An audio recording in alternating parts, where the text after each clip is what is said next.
Bonjour, mon nom est Claude Andrea Boni. Ces derniers temps, sur les plateformes, sur les réseaux sociaux, il y a beaucoup de femmes qui ont le courage de parler de ce qui leur est arrivé. Et on parle de viol en ce moment-là. On parle beaucoup de viol, de plusieurs femmes qui ont subi des violences sexuelles. Et aujourd'hui, j'ai envie de partager un tout petit peu mon histoire, une partie de ma vie. Une partie de ma vie dont mes parents sont même pas au courant. Et je vais essayer de ne pas être trop émotive parce que j'en ai pas parlé très souvent. J'étais une jeune fille, ou je suis une personne déjà pour commencer très enjouée. Pour ceux qui me connaissent, j'adore mes amis, j'adore ma famille. Je suis quelqu'un pour, pour qui les valeurs familiales sont super importantes. Donc, fait que j'ai de belles relations avec mes oncles, mes tantes, mes cousins, mes cousines, mes amis. Et je suis quelqu'un d'assez extraverti, je dirais. Aujourd'hui, je prends le temps de partager avec vous, comme j'ai dit tantôt, une partie de mon histoire qui me fait encore... À chaque fois que j'en parle, là, j'ai encore un petit tiraillement intérieur. J'avais 20 ans, je pense, 19 ou 20 ans, dans les années 2011-2012, donc vous allez faire un peu le calcul. Et je pense que j'étais en première année de droit à l'UCAO, en Côte d'Ivoire, à Abidjan. Et j'avais validé mon année. Et puis, il y avait le concert d'un groupe qui s'appelle Braquette. Vous allez sûrement les reconnaître. En ce moment-là, il y avait beaucoup de groupes étrangers qui venaient faire des concerts au Palais de la Culture à Treichville. Et moi, je voulais vraiment aller à ce concert-là parce que j'adorais ce groupe-là. Puis j'ai dit à une personne adulte, moi j'ai validé mon année et je veux que tu m'offres le billet pour aller à ce concert-là. Et cette personne m'a dit, ok, pas de problème, passe à la maison pour récupérer les sous pour ton billet. Et c'était les billets pour moi et ma cousine parce qu'on voulait y aller ensemble. En ce moment-là, j'habitais à la Riviera 2, à côté de la maison de Alpha. Pour ceux qui connaissent un peu le coin, la Riviera 2, au carrefour de la Riviera 2, là, vers la maison de Alpha. J'habitais là et j'ai pris un taxi pour aller directement chez cette personne de confiance là. On s'était donné rendez-vous le samedi, je l'appelais mardi, et le samedi de la même semaine, on s'était donné rendez-vous pour récupérer l'argent pour les billets. On avait rendez-vous entre 4 heures et 5 heures, donc entre 16 heures et 17 heures. À partir de 15 heures, là, je peux pas vous expliquer ce que j'ai ressenti, mais j'étais pas bien. Et j'étais pas bien au fond de moi. Je savais pas pourquoi je tremblais à l'idée d'aller chez cette personne-là. D'autres personnes auraient écouté leur intuition, mais pour une jeune fille de 20 ans qui était super naïve, j'ai pas pensé. J'ai juste pris mon taxi, je suis allée dans cette maison-là. Et la maison, en fait, elle est faite de sorte à ce que le jardin, il est vraiment grand et la maison se trouve juste dans le milieu de la cour. Fait que je rentre dans cette maison-là, je prends toute l'allée, je marche jusqu'à la maison centrale et puis j'ai toujours ce truc qui me lâche pas. Je me sens pas bien, mais je sais pas qu'est-ce qui se passe. Ensuite de ça, je rentre dans la maison et je rencontre le cuisinier. Je salue le cuisinier poliment, comme mes parents m'ont éduqué. Je salue poliment, je dis bonjour monsieur. Il m'a dit bonjour et puis il m'installe dans le salon. Et dès qu'il m'installe dans le salon, la personne que je suis venue voir n'est pas là. Donc j'entends une voix de femme dans la maison. Vous ne pouvez pas comprendre le soulagement que j'ai ressenti quand j'ai entendu une voix de femme dans cette maison-là. Parce que je me suis dit intérieurement, s'il y a une femme dans cette maison, rien ne peut m'arriver en fait. Et c'est ça, j'étais plus confiante. Et la personne est sortie, la femme est sortie, puis elle m'a dit, tu vas m'accompagner au supermarché et tu vas ramener des affaires à la maison que je vais te remettre. Fait qu'on est allé au supermarché avec cette dame-là que je ne connaissais pas. On est allé au supermarché à Leader Price, c'est vraiment aussi au carrefour de la Riviera Golf. On est allé au supermarché, on a pris les affaires qu'on avait à prendre et puis elle me l'a remis. Elle m'a dit, quand tu rentres, où est-ce que tu t'en vas? Donc, chez la personne adulte que j'étais allée voir, la personne adulte de confiance que j'étais allée voir, elle m'a dit, tu remets ça au cuisinier. Fait que j'ai pris les courses, je suis rentrée à la maison chez cette personne-là et j'ai remis les courses au cuisinier. Mais le cuisinier me regardait d'une telle manière que je ne pouvais pas comprendre. Je ressentais du dégoût dans son regard, je ressentais du découragement, mais je me demandais, mais pourquoi il me regarde comme ça? Il me connaît même pas. Et là encore, j'ai recommencé à avoir ce sentiment qui me lâchait pas depuis le début de la soirée. Et il m'a dit, quand je lui ai remis les courses, monsieur est dans la chambre. J'ai dit non, moi je vais l'attendre au salon ici, ça me dérange pas.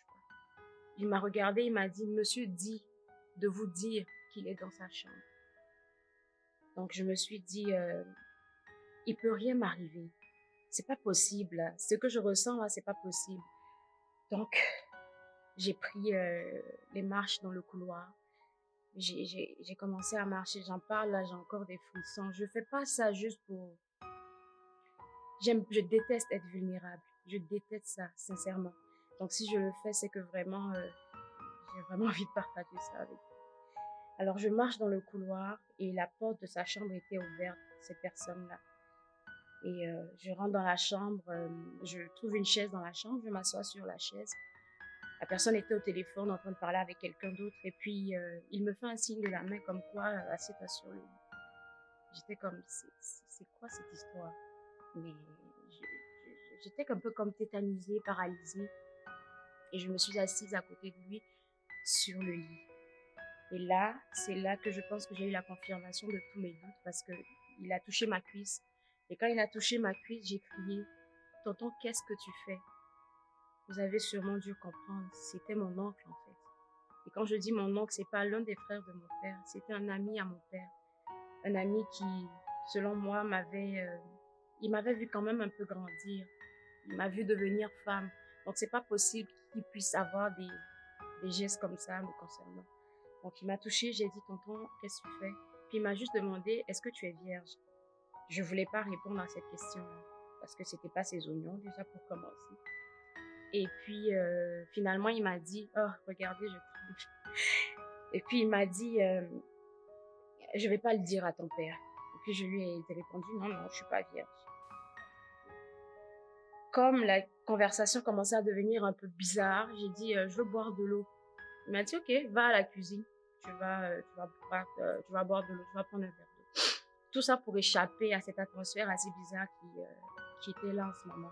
Donc, je suis sortie de la chambre, je suis allée à la cuisine et c'est là que j'ai eu mon coup de massue, en fait. Quand je rentre dans le salon, la climatisation du salon a été allumée, la télévision a été allumée. En fait, le cadre, il était propice pour faire des bêtises, je devrais dire. Donc là, je rentre dans la cuisine, mais le cuisinier, il n'est pas là. Il n'est pas là, je me sers à boire. Et puis, je ressors de la cuisine et là, je vois mon oncle. Et puis, je lui dis, mais le cuisinier, il n'est pas là. Il m'a dit, non, il est parti, il est rentré, je l'ai libéré. Et là, je me rends compte que je suis dans un mauvais coup. Ouf. Là, je me suis assise dans le fauteuil. Je savais pas quoi faire. J'étais plus là en ce moment-là. J'étais déconnectée de la réalité actuelle. Je tremblais sur moi. Je savais pas qu'est-ce que je faisais là. Je savais pas qu'est-ce que je devais même faire. Je me suis assise. Il a commencé à me toucher, à me caresser et tout. Et c'est là qu'il m'a déshabillée carrément. Il m'a déshabillée pas comme totalement, mais mes dessous, ma jupe que j'avais mise, je pense. Puis il a commencé sa sale besogne. Je vais pas vous faire tout un film là. Mais il n'y a pas un seul instant où j'ai ressenti l'envie de me débattre. J'étais comme pas là. J'étais déconnectée. C'était un, je dirais un traumatisme émotionnel. C'était vraiment dans ma tête. Parce que vous allez me regarder là et puis il y a d'autres qui vont penser, mais pourquoi tu t'es pas levé? Pourquoi t'as pas fui? Quand vous vivez pas la situation de quelqu'un là, ne jugez pas. Ne jugez pas. Moi-même, je me suis posé la question, mais pourquoi je suis restée? Pourquoi j'ai pas crié? Pourquoi? Mais j'ai jamais eu de réponse. Chose bizarre, quand on a terminé, ou du moins quand il a terminé, il m'a demandé est-ce qu'il pouvait garder ma culotte. Et puis j'ai dit non, non. Je sais même plus si j'ai eu cet argent des billets pour lesquels je suis allée ou pas. Mais je sais que j'ai marché de chez lui jusqu'à chez moi. Il n'était pas super loin. Ben, super loin, c'est comme en bon 30 minutes là. Je pouvais prendre un taxi, mais j'ai marché. J'étais dans les vapes. jusqu'à chez moi. Quand je suis arrivée à la maison, j'ai juste essayé d'avoir une sorte de conversation avec ma sœur. Et je lui ai dit, écoute, tonton a essayé de me toucher et tout. Et puis il m'a dit, ah, mais non, il faut dire ça à papa et tout. Lui aussi, comment il peut faire ce genre de truc-là? Juste ça que je lui ai dit. Vous avez vu comment elle a amplifié l'affaire? Alors si je lui disais qu'il m'avait violée, ça allait devenir autrement, en fait. J'ai jamais dit ce truc-là à mon père. Et si vous voyez cette vidéo-là maintenant, c'est que je lui ai annoncé la semaine précédente. Je lui ai jamais dit ça parce que je sais qu'il pètera un câble. Mes parents aussi, même ma mère et tout. Pourquoi je raconte tout ça? Parce que c'est à ce moment-là qu'en fait la pute en moi est née. Et quand je dis pute là, ne vous offusquez pas, ne soyez pas comme, je sais pas, ne soyez pas, oui, offusqués. Et je dis pute tout simplement parce que en fait, j'étais une pute qui recherchait vraiment l'amour. Une pute qui recherchait l'amour, mais qui n'avait plus peur de donner son corps. Parce que je pensais que j'avais ça à offrir. J'avais juste ça à offrir. J'ai été dans des relations où mon copartenaire voulait avoir des relations sexuelles, j'en voulais pas. Mais j'arrivais pas à dire non parce que peut-être je pensais que je n'avais pas de voix pour dire non. Parce que ma voix m'avait été arrachée durant ce viol-là. Et c'est dernièrement que tout ça est remonté, que j'ai commencé à guérir. Et j'ai aussi combattu longtemps une partie de ma personnalité. La partie de ma personnalité que j'ai longtemps combattue, c'est ma sensualité. Je suis quelqu'un d'assez sensuel. En tout cas, sensuel pour les personnes avec qui je me sens vraiment à l'aise, donc mes partenaires habituellement. Je suis assez sensuelle et un tout petit peu érotique avec eux. Ils pourront peut-être témoigner là. Tout ça pour dire que j'ai longtemps bataillé avec cette partie de moi, cette partie de ma personnalité. Mais aujourd'hui, pour la dernière année de ma vingtaine, je décide de me faire le cadeau d'accepter ma sensualité, d'arrêter de me battre avec. Parce que c'est de ça qu'est sorti le jeu de cartes Erotica. C'est tout moi, le jeu de cartes Erotica. Aussi, j'ai fini par commencer à m'accepter. J'ai fait un long parcours. J'accepte que je suis une femme belle, sensuelle et imparfaite. Surtout mon imperfection, j'insiste là-dessus parce que je ne suis pas parfaite. Je travaille toujours sur m'améliorer, sur ma personnalité et sur tout ce qui m'entoure. Alors, une fois de plus, pour ma dernière année de ma vingtaine, je vous annonce officiellement que je suis Miss Erotica et que je suis là pour rester. Parce que je crois en l'amour, parce que je crois que les moments érotiques font des couples plus solides. Pas des couples parfaits, mais des couples plus solides qui gardent en fait des souvenirs pour très très longtemps. Alors n'oubliez pas de partager peut-être votre histoire, ça peut aider quelqu'un. Et pourquoi pas aussi de me rejoindre sur la page Erotica by Abyss. C'était mon petit partage, mon petit témoignage. Au revoir. Et n'oubliez pas de me souhaiter joyeux anniversaire dans les commentaires parce que c'est ma fête.